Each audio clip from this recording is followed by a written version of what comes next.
Welcome to the Huberman Lab podcast, where we discuss science and science-based tools for everyday life.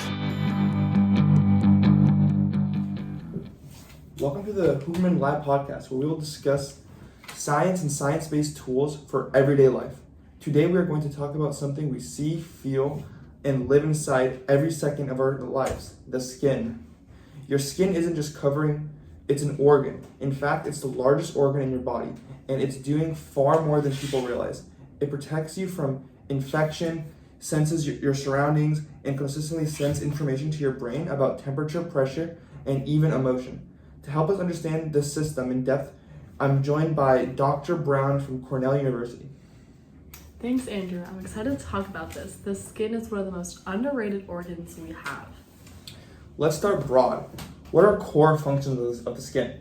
Okay, so at the simplest, the skin is just a barrier. It's going to keep the pathogens out, and it's going to prevent dehydration, and it's going to shield us from UV radiation and trauma.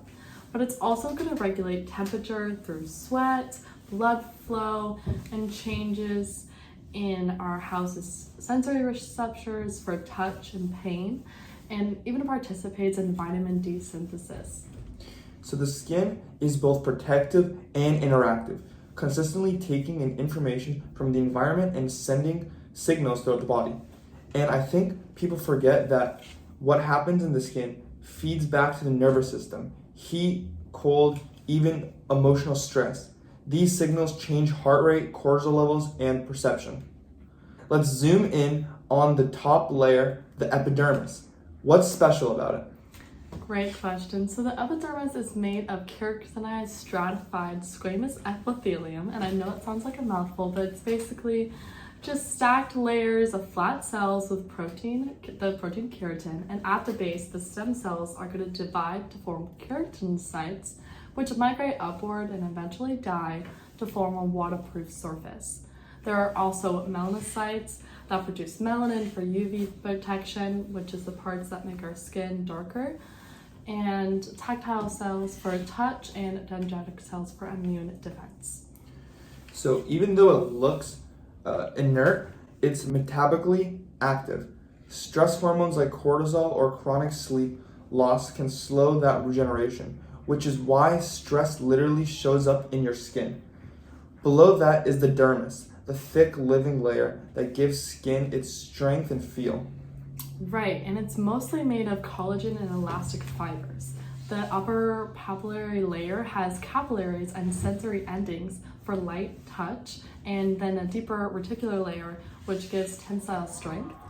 While we have metacarpals for gentle touch and palmicin corpuscles for vibration and other pressures, these receptors are going to send rapid signals through the spinal cord to the brain. And that connection is fascinating because gentle, rhythmic touch activates specific nervous fibers that release oxytocin, lowering stress. It's a perfect example of how physical sensation regulates internal state. Beneath the dermis is the hypodermis. It's technically not part of the skin, but it's critical, right?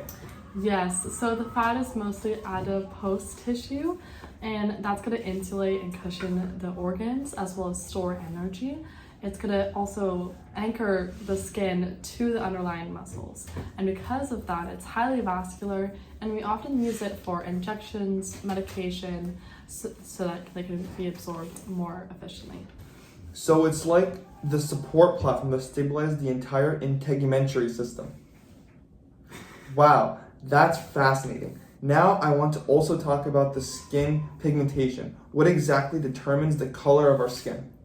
So as I said earlier, mainly melanin and also some carotenoid from the diet and hemoglobin in the blood. The melanin is going to absorb the UV radiation to prevent DNA damage, and through evolution we have darker pigmentation that's developed through high UV regions for protection, while lighter skin evolved where sunlight was weaker to allow vitamin D synthesis. Skin color is an evolutionary balance. Darker tones protect DNA from UV damage. Lighter tones help produce more vitamin D. And clinically, changes in color, like cyansis or jaundice, can be early signs of internal problems. How do hair and nails come into play? I believe they are part of the same system. Yes, exactly. Hair is made of keratin and grows cells influenced by hormones and stress. It acts as an insulation and sensory antenna. Nails are going to be hard keratin plates that protect the fingertips and enhance fine touch. And as for the gland, we have exocrine sweat glands that help cool the body, apocrine glands in the armpits and groin just to respond to stress and emotion. And we have sebaceous glands that are going to secrete oils, and severominous glands to produce earwax. So even sweating or blushing is really a coordinated neurochemical event. Your skin is expressing what your nervous system feels. What happens when the system breaks down, like with burns or cancer? Great question. So skin cancers are named for the cells they originate from. Basal cell carcinoma is most common, and it's the squamous cell carcinoma can spread if it's ignored. Then we have malignant melanoma, which is the most aggressive. And for burns, they're classified by depth. So we have a first degree burn, which only is going to affect the epidermis, the secondary degree burn, which is going to reach the dermis, and then the third degree, which is the worst kind, it's going to destroy all layers and can be fatal due to the fluid loss and infection. And with aging, we see thinner epidermis, less collagen, slower healing, and reduced gland activity, meaning the skin becomes both drier and less productive. Dr. Brown, this has been incredibly informative. If listeners remember one thing, what should it be? That your skin is not just your appearance, it's a living organism constantly sensing, adapting, and protecting you. Beautifully said.